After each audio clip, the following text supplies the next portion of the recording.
Hi everybody, my name is Emmett and I'm going to show you some stuff to make with a kettle. I'm a really big fan of kettles. It's saved my life throughout my freshman year of college, and I'm going to share some of the stuff I made with you guys.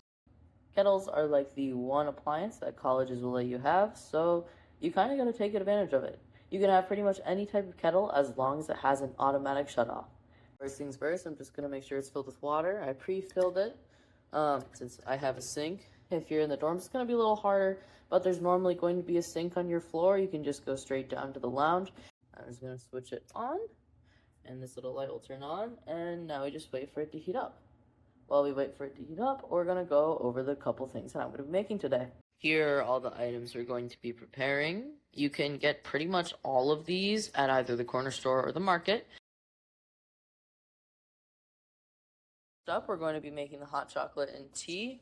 Pretty simple. The water's all ready because the light's turned off.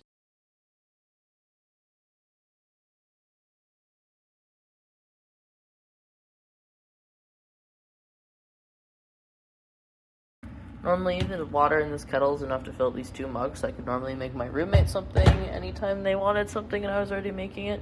So that turned out really nicely. So for this video, we're going to be using minute white rice. Honestly, I prefer boil in a bag rice. You can get that at the corner store, but since you're shopping at the market, I believe they only had the minute white rice. Boil in a bag is nice because you can just throw it in a bag and throw it in the water.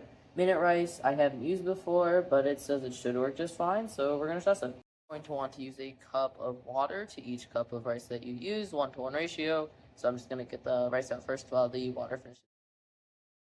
And we are mixing it up with a knife because my spoon is dirty right now. Leave that to sit for hold on, I got this. 5 minutes or until the water is absorbed. This is why I like boil in a bag better, because then I don't need to be scared that there's going to be extra water. Whatever. Okay, here's the rice after I drained the water and fluffed it up. It is a little bit watery, but it's edible. And you will find out that's the name of the game. Is it edible? Some of my friends bought rice seasoning so they could just eat rice at any time. Some of my friends got seaweed so they could wrap the rice up in the seaweed. However you want to eat your rice, go for it. Most of my ramen would be the cheap Maruchan or other types of things where you just came like a little plastic packet. I branched out into Bulldog, and that was really nice.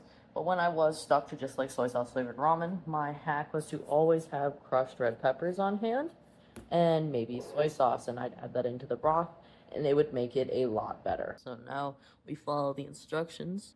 This is the main juice for most kettles you'll find. And yeah, it's ramen. It works. It's nice. It's good. That's about it for today. Now you know the wondrous uses of a college kettle. If this did seem like a bunch of niche cases, that is fair, but think about the amount of times that you'll be using it. It really did come in handy whenever I had to pull all-nighters or study for a while, or I just couldn't get to the dining halls or it was too late.